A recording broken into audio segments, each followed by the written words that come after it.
Bien maîtrisée, la technologie de ChatGPT permet de générer des contenus qui sont suffisamment qualitatifs pour être publiés directement ou après relecture et ajustement sur le web.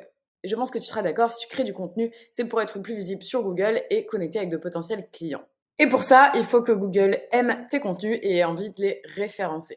Donc on va commencer par regarder quelle est la position de Google sur la création de contenu avec de l'intelligence artificielle.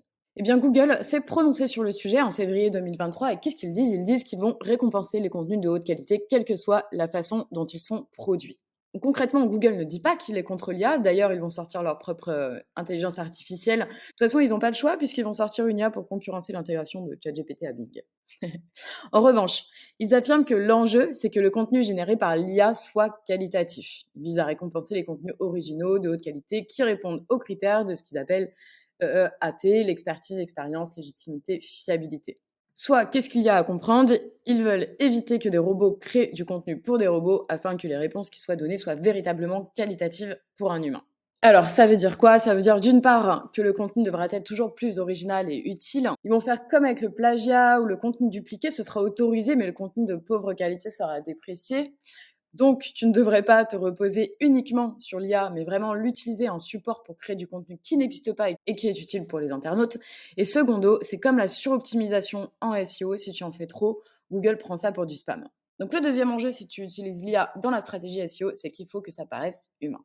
Bref, avant d'aller créer du contenu en 2 minutes sur une IA pour booster ta visibilité, définis des sujets pertinents et apprends à lui parler. Je vais donc te donner des conseils pour rendre tes contenus indétectables par Google et t'assurer qu'il ait envie de les référencer. Bon, le premier conseil, c'est de trouver des sujets originaux et utiles.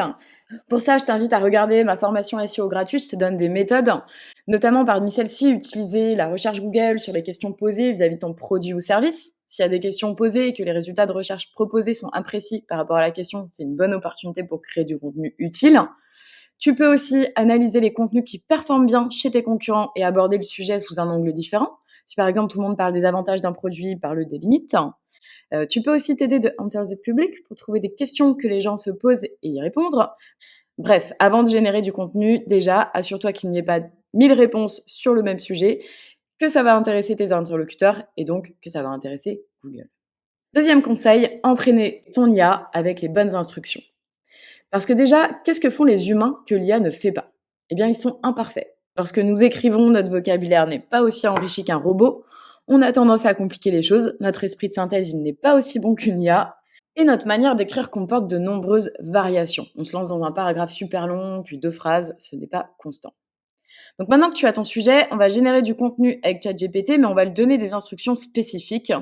Et on va demander à l'IA de ne pas écrire comme une IA. Il y a plusieurs méthodes. La première, c'est de lui demander d'abord d'écrire sur un sujet. Là, on va s'intéresser au copywriting uniquement, mais évidemment, tu peux lui donner des instructions utiles pour ton SEO, comme l'inclusion de mots-clés, etc. Regarde mon autre vidéo pour en savoir plus. Donc, je lui demande d'abord, écris-moi un article de 500 mots sur le sujet, comment faire du marketing d'affiliation.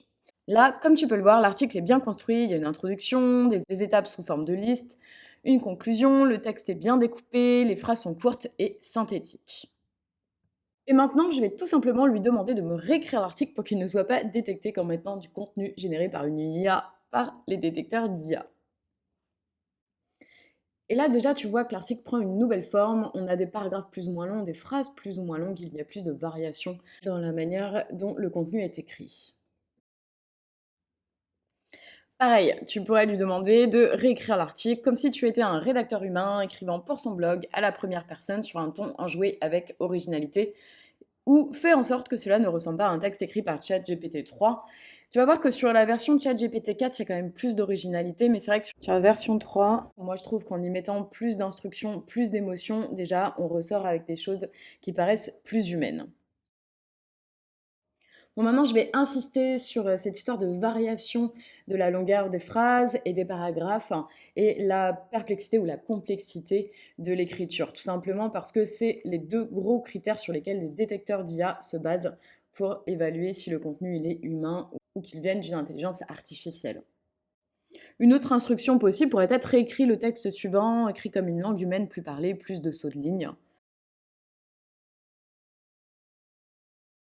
J'ai également des bons résultats avec l'instruction réécrire en utilisant des synonymes et des paraphrases. Ça permet d'enrichir le texte et de faire que ce soit un petit peu moins précis, un petit peu moins synthétique.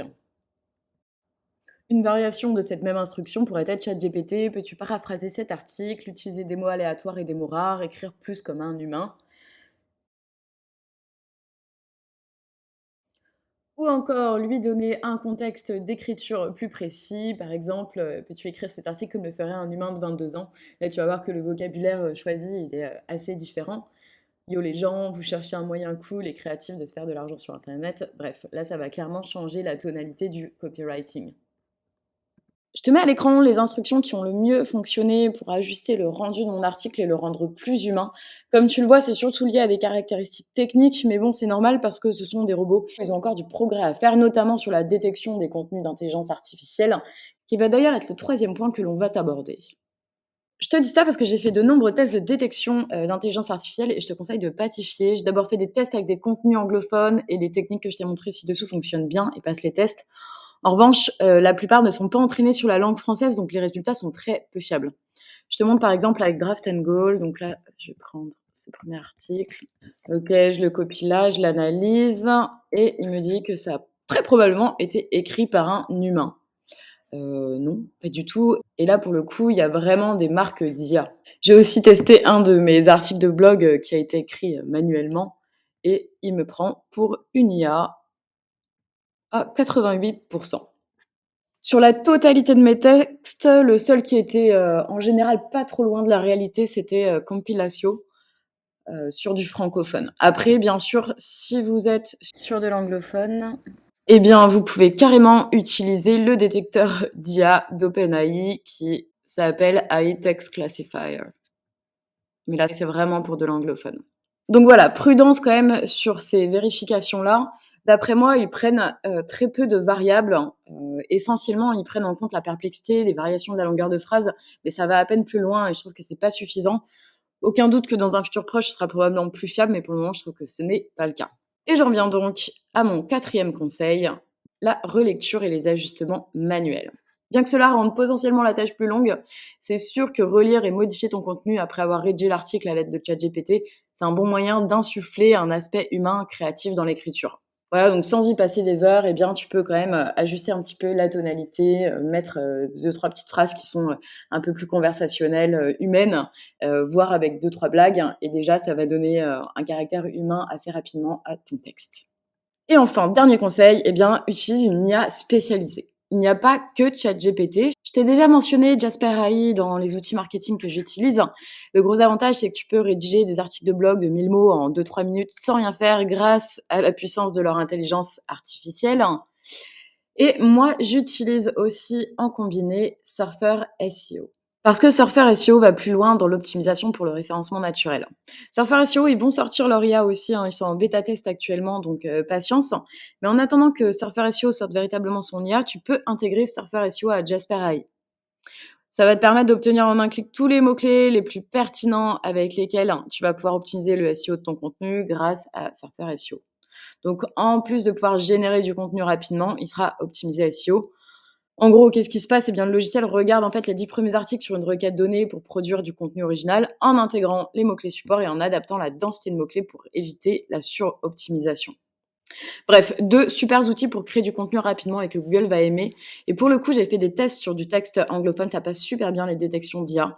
Donc, si un peu de budget à y consacrer, tu vas gagner beaucoup de temps. Voilà, j'espère que cette vidéo, elle va t'être utile pour créer du contenu plus rapidement, mais aussi plus qualitativement et qui aura réellement un impact positif sur ton SEO. Et c'est très important d'ailleurs pour t'éviter des pénalités sur le futur.